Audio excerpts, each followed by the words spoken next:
अस्सलाम वालेकुम। मैं हूं नवीद रियाज पनुहा, फैसलाबाद ट्रैवल कर रहा हूं। मेरे साथ मेरे बहुत ही प्यारे दोस्त, प्यारे भाई बुरहान शाह काका साहब हैं। और ये मैं कहता हूं कि पंजाब के कॉटन के, जिनसे मैंने कॉटन सीखी है, जिनसे वैराइटियल इन्फॉर्मेशन लेता हूं, तो खुशनसीबी है कि उनके साथ हूं मैं। इसलिए आज कॉटन के हवाले से इस दफ़ा लग रही है वैराइटियल इन्फॉर्मेशन, प्रोडक्शन टेक्नोलॉजी। मैं उनसे आपको ज़रा इन्फॉर्मेशन दिलवाता हूँ और बताता हूँ कि क्या लगाएं, किस तरह लगाएं। जी बुरहान भाई, अस्सलाम वालेकुम। वालेकुम सलाम जी। सर जी, ये बताएं कि कॉटन की बीटी और ट्रिपल जीन में क्या फार्मर लगाए और कौन सी ट्रिपल जीन में अच्छी वैराइटीज़ हैं?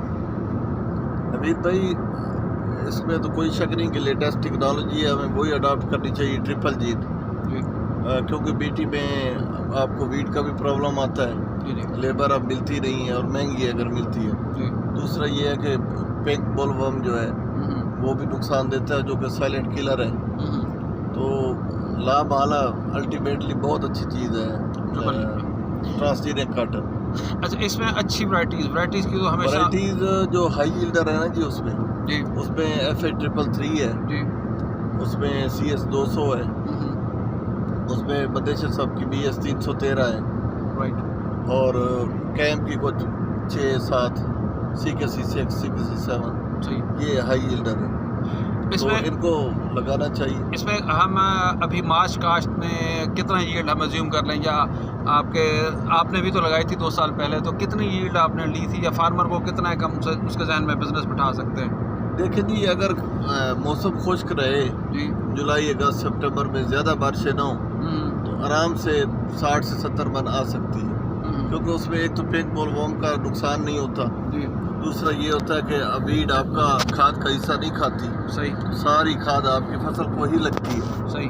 तो ये है तो हाई यील्डर वैराइटीज़, लेकिन सब्जेक्ट टू द कंडीशन के मौसम मोतदल रहे, सही रहे, ज़्यादा बारिश ना। पिछले साल भी मैंने खुद भी लगाई थी CS 200, मतलब मेरे एरिया में जहाँ आम SS32 या कुछ और बीटी वैराइटीज़ थे वो 8-10 पर ब्रेक हो गई।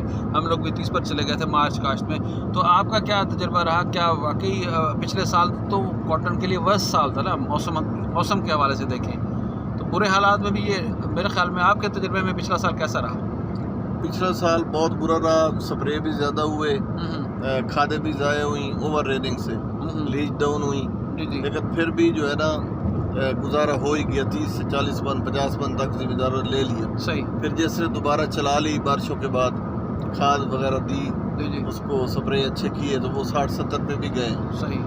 लेकिन ये पिछले साल तो फल ज़ाया भी हुआ है, फ्रूट शेडिंग भी हुई है ओवर रेनिंग से, और फुटी गली भी है, टीडा भी गला है, उसके बावजूद ना अच्छा रह गया।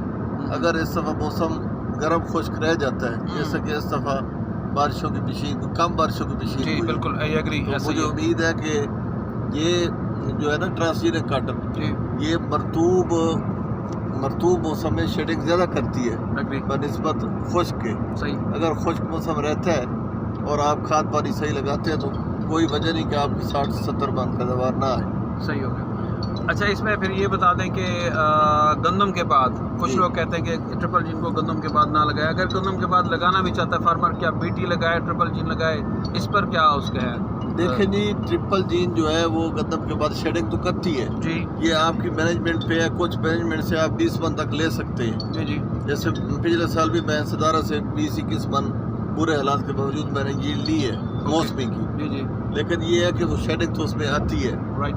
लेकिन अब ये फार्मर पे है कि वो गुलाबी के स्प्रे अगर कर सकता है, गुलाबी को मैनेज कर सकता है, तो फिर वो ज़ाहिर है बीटी वाली। दूसरा सीड अवेलेबिलिटी मेरे ख्याल में इतनी नहीं है कि गंदम के बाद भी हमें इनके ट्रांसजेनिक कॉटन के सीड मिल जाएंगे।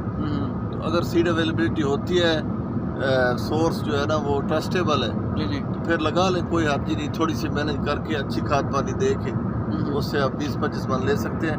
उसमें आपको ये है कि आप टेंशन फ्री होंगे, वीड नहीं होगी और गुलाबी का हमला नहीं होगा। सही।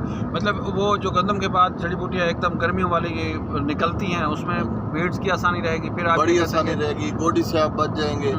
آپ سمپل گلائفوسیٹ کا سپرے کریں گے اور آپ کی جان چھوٹ جائے گی. اور آخر میں ہمیشہ گلابی جو ہے نا وہ چاہے سیزنل ہو چاہے جی وہ 5-7 من آپ کی جی لے وہ سیکیور ہو جاتی ہے, اس سے سیکیور رہے گی آپ. صحیح بات ہے. تو اگر ہم ریٹ کو تھوڑا سا آپ کی نظر میں ریٹ کس طرف رہ سکتا ہے؟ ہم چلے موسم کو تو ہم نے, میں بھی یہی کہتا ہوں کہ اس دفعہ موسم اچھا متوقع ہے.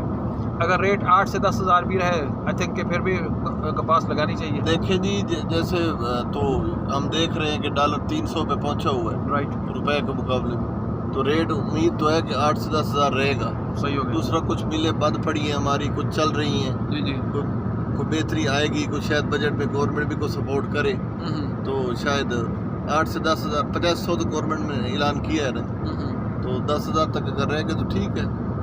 تو سیڈ سورسز کے حوالے سے آپ نے ایک کہا, مطلب فارمر بیچارہ کہاں جائے؟ یہ ورائٹیز اپرووڈ نہیں ہیں گورنمنٹ کی طرف سے, کہتے ہیں جی اپروو ہوں تو وہ لگائیں, اب وہ بتائیں اب وہ لگائیں فارمر, تو اس میں تو اداروں سے لینے ہیں.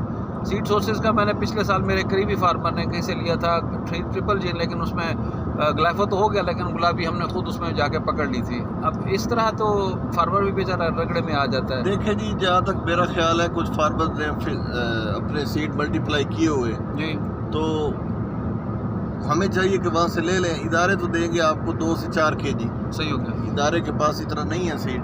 اگر کوئی لینا چاہتا ہے تو سیڈ کمپنی کے بجائے فارمر ٹو فارمر اگر سیڈ مل جائے تو وہ زیادہ پیور ہوتا ہے اور اچھا بھی ہوتا ہے. صحیح بات ہے. تو فارمر سورس ڈھونڈے اب ہم. صحیح ہو گیا. ٹھیک ہے ٹھیک ہے. عمران بھائی بہت شکریہ, آپ نے کافی اچھی ایڈوائزز دی. تھینک یو سو مچ جی. اللہ حافظ.